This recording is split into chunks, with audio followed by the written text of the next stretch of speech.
Okay, hi everyone. It's Miss Saunders here to talk about your comparative essay. Okay, what is a comparative essay? So a comparative essay asks that you compare at least 2 or possibly more items. These items will differ depending on the assignment.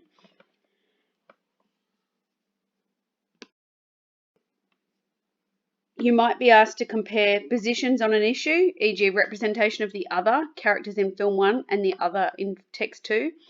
You can be asked to compare theories, such as feminist readings of 2 texts from different eras.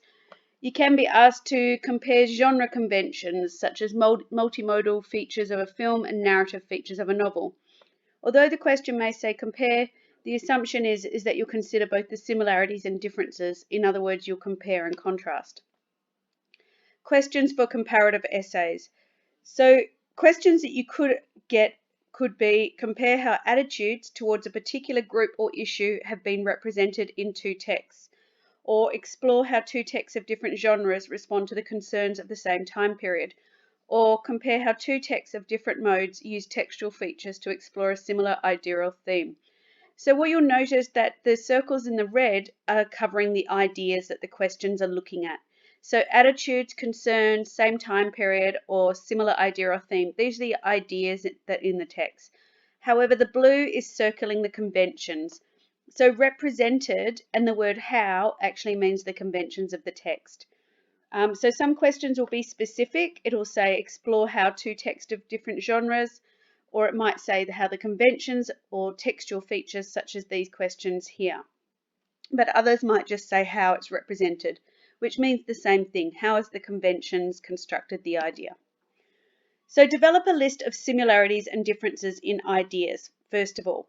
Once you know what the basis of comparison is, think critically about those differences. So for example, if I was doing text 1, Get Out, and my text 2 was Shape of Water, the ideas in both are the man is dangerous, power is corrupting, the other is envied, man is the real monster, and modern society has not changed. In The Shape of Water, the ideas are man is dangerous, power is corrupting, the other is rejected by society, monsters are feared without reason, and in the past the other was rejected. Then compare a list of similarities and differences in conventions. So Get Out characters, you've got Logan, kidnapped at the beginning of the film, given to a white couple to be the body for the older man's brain. Chris, the lead African-American photographer, well-known, successful. Rose, upper-class, wealthy white woman. Rod, typical sidekick that we see in most horror films. Usually that sidekick is the first killed. He has an exaggerated voice. He's very comedic and entertaining. Works in security in this film. However, he contrasts normal characters in that he survives and ends up coming to rescue Chris. The Armitages, Rose's parents. Missy, black slave name of mistress of the house. Dean, the dad, the neurosurgeon. Georgina, the grandmother placed in her body is Marianne. Walter, Ronan, the grandfather, is placed in Walter's body, and Jeremy, the spoilt rich boy. The characters in The Shape of Water are Eliza, a mute young woman who's rejected by society, so she's othered. Delia, a black woman in the time when racism was right, segregation still legal, and othered by society. Giles, a homosexual in a time when it was illegal. The monster, a sea creature who represents all those who are othered. The Russians, who are feared as spies, feared communism. Strickland, the monster, normal in society. He's the white male in patriarchal society. He's good looking, middle class, has power, but in reality he's actually the monster himself. The general, top of the power pyramid, and Strickland's wife, typical perfect passive 50s housewife. Get Out. The symbols are the deer, which is represented to be Chris as prey.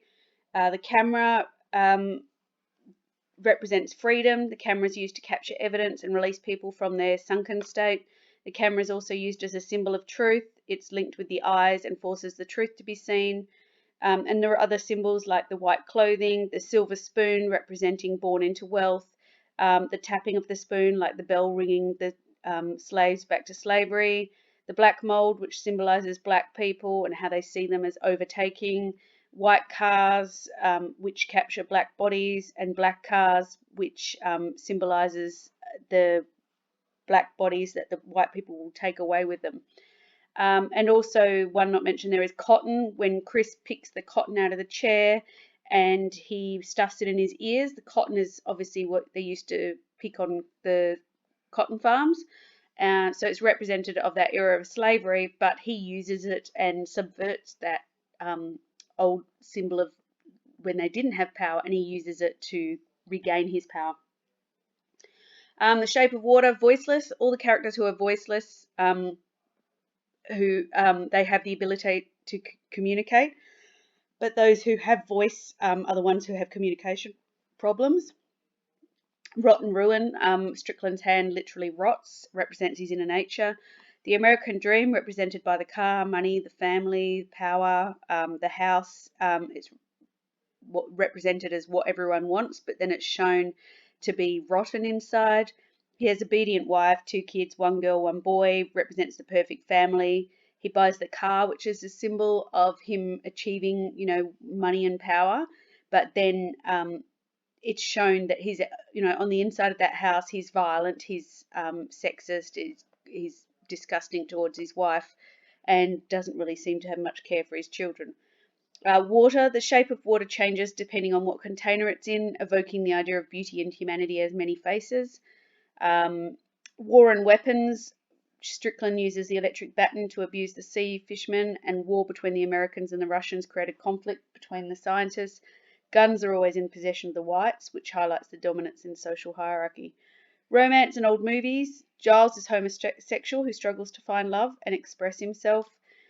Does not entirely follow typical romance stories, so it shows those typical romance stories, and then it shows how a typical romance can look very different depending on who the person is. She doesn't have the American dream but ends up very happy. The setting, so in Get Out, the setting, the forest is often in horror films is shown to be a scary place, but in this place it's safer than the house. The house is wealthy and upper class, but it's actually inside that's rotten and full of danger. Chris's apartment is warm and airy and light, whereas their house is full of false artificial light. Usually warm light connotes happiness, but in this case it doesn't. It subverts the idea. Camera angles, so lots of low angles on Rose to show her superiority, and the same with her father. Chris is often filmed from looking down, especially when he's in the sunken place, showing how he is actually powerless when he's in there. Filmed from behind when filming in the house, showing what he sees, so lots of perspective shots and lots of flicking from Chris's perspective to other characters' perspective, lots of back and forth, making us uncomfortable. Lots of zooming in and out on the eyes and in the darkness and so on and so forth. Lots of framing of Chris in the basement and the stairs to show his entrapment. Lots of close-ups on his eyes, and lots of close-ups on Rose's face as well, but showing her evil smile. Setting and costume in The Shape of Water, so lots of teal represented everywhere with Eliza and even the costumes of the everyday workers at the facility.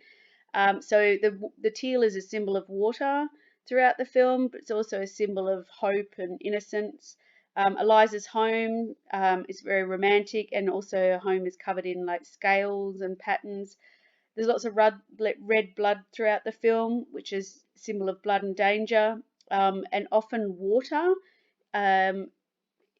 breaks down the blood. The blood is actually mixed with water, showing how water has more power over blood. Like blood symbolizes violence, and water basically has more power. It can water down the violence. The stifling yellow of Strickland's home again subverts the idea of yellow, which is usually happy, and it shows the false illusion of his perfect home life. The Cadillac, he purchases a teal Cadillac as well, which is a symbol of Eliza and the creature, and they destroy his status symbol when they bash into his car as well. So lots of contradictory use of colour throughout that film. Camera angles and camera style, it's filmed with a real soft washed out colour like old movies. Lots of high angles on Eliza and the monster until the end when he towers up over Strickland and kills him. Lots of close-ups, which is typical in romance films to show fear and love. So in comparative essays, first of all, in your introduction, rephrase the question, use the terms and decide what you're comparing, conventions or ideas or both. So that's step one. Usually when you write an introduction, think of it in terms of a 1, 2, 3. Step two, give a brief context to the text, provide a roadmap. What are both texts about and how do they share similarities? Step three, create a thesis. Introduce your two texts, the author and issue, value, and highlight what conventions you will explore. Now, there's different ways that you can compare texts in a comparative essay. There's the alternating point by point. Now, I find this the most difficult. You have to be quite a strong writer to be able to manage this. So in paragraph 1, you'd have text 1, sentence on idea, compared to text 2, discuss technique. Next one would be text 1, sentence on idea, compared to text 2, discuss technique. Text 1, sentence on idea, compared to text 2, discuss technique. Concluding sentence, linking to the idea, sum up how it contrasts and conveys idea in its own way. And then each of the paragraphs, each of the 4 body paragraphs would be the exact same way. The next way is to write all about text 1 and then all about text 2. I'll ignore that middle bit where it says linking sentence to pets. This PowerPoint as well will be on Connect and on the Google Docs tomorrow as well for you to go through while watching this video. So in the block method, you discuss all of A and then B. So paragraph 1 might be about character and you'll discuss, say, text attitudes and values conveyed through the techniques, for example, of character. And then paragraph 2 might all be about text 1, which might be get out, and you'll talk all about the film techniques and how it conveys the attitudes and values of the time, and you'll discuss how those techniques are features of the genre as well, because this is a genre essay. Then you have a linking sentence to the next text, not to pets. Then text 2, you'll discuss all about the attitudes and values conveyed through the techniques of character. Say those characters could be the ones in Shape of Water, or it could be your characters in your text that you studied and did your speech on. And then paragraph 4 will be film techniques and how they convey the attitudes and values of the time. And then finally you have a concluding statement summing up, linking to the idea and summing up how each contrasts and conveys the idea and attitudes and values in its own way. Finally, the third version is block method, subject by subject. So paragraph 1 would be, say, about Get Out, how man is the monster, the oppressed minority, and how it's conveyed through the characterization and their dialogue, action, appearance, others, and events that happen. End on a linking statement to the next technique, which might be text, which will be text 2, the Shape of Water. So then you talk about the techniques such as characterization, dialogue, action, appearance, others, and events, and how this is constructed through the visual elements of costume, prop, action, etc. Then you would link to the next technique in the next text. Paragraph 3 would be Get Out, man is the monster, and then you might look at the techniques of symbolism, the eyes, the deer, the camera, lighting, camera shots and angles, and then ignore that text 2 there, linking to the next one, and then finally paragraph 4 would be on Shape of Water, the symbolism, color, objects, lighting, camera, camera shots and angles. And then finally concluding, linking to the idea, sum up how each contrasts and conveys the idea in its own way. Look at the course concepts. So in comparative questions and points from the syllabus, look at what's being compared. Investigate and evaluate relationships between text and context by undertaking a close analysis of text. Examine how each text relates to a particular context or contexts, comparing the context in which texts are created and received, and reflect on their own and others' text by questioning the assumptions and values in text, identifying omissions, inclusions, emphasis, and marginalization.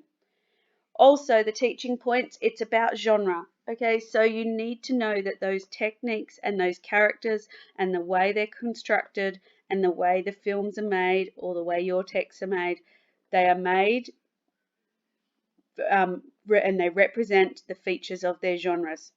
So films are a visual text. They use visual text conventions. Its mode, if it's film-based, is visual, audio, and written. Its genre is film or TV show if you choose to do one of your own. Its subgenre can be dystopian, action, romantic, etc. The only other text that we studied in our genre study was The Whole Town. Actually, no, it wasn't the only other text. We studied The Whole Town is Sleeping, which is a narrative. This text used characterization, setting, language devices. Some of you talked about a comic book. So that uses characterization, setting, language devices, but it also uses visual techniques of shading, color, tone. It uses not camera angles, but it still creates, high angles and low angles through its drawing. We also studied film posters, which use visual techniques and not audio. So they use camera angles, camera shots. They use leading lines. They use font writing, the language that the writing is about, and they also use all characterization if there's figures in it and so on and so forth. So you need to know those conventions of the genre. You need to understand that this essay is about a genre, and you need to discuss those features. Okay, so you need to also know the context of those texts. You need to know the context of Get Out. It reflects the Black Lives Matter movement post 2016, showing that racism is still a huge issue in the US. The Shape of Water is set in the 1950s, post World War II, where fear of communism and fear of mutation was huge. Women were repressed, homosexuality was illegal, and African Americans marginalized. But it's produced now when we reject those ideals. It was made in 2017. The groups marginalized are African Americans, the mute girl, the homosexual, the women, and the different, which is the monster. They are rejected, powerless, and unwanted. So compare ideas. Get Out, marginalized and envied blacks. Oh, sorry, it's just skipped a page. Changing world, diversity of people. Selfish whites and their thirst for power. Fear black people face daily. Compared text, look at who is silenced, who is left out, whose voice is not explored. Okay, now not every question will ask you about ideas. So some questions might just ask you about context. Some questions might ask you about the values and attitudes and things like that, which is an idea. Okay, context is an idea. They will ask you to look at how they reflect the society they're made in. But they'll also be key. The key thing is they'll be asking you about the genre features. So you must have paragraphs on the genre features, which is the conventions of the text. But specifically, we studied the horror genre, so you need to know how those specific use of lighting, camera angle, and things like that are used to construct fear. But we also, the two texts we studied are subversions of the horror genre. They are not the normal. So you need to point out how they're subversions. Why are they not the normal? Why are they reflecting this changing world and changing attitudes? Okay, so remember your visual text conventions. My visual text PowerPoint should be in your Google Drive, but I've attached it to the end of here for you to go through. So remember things like framing. Remember things like camera shots.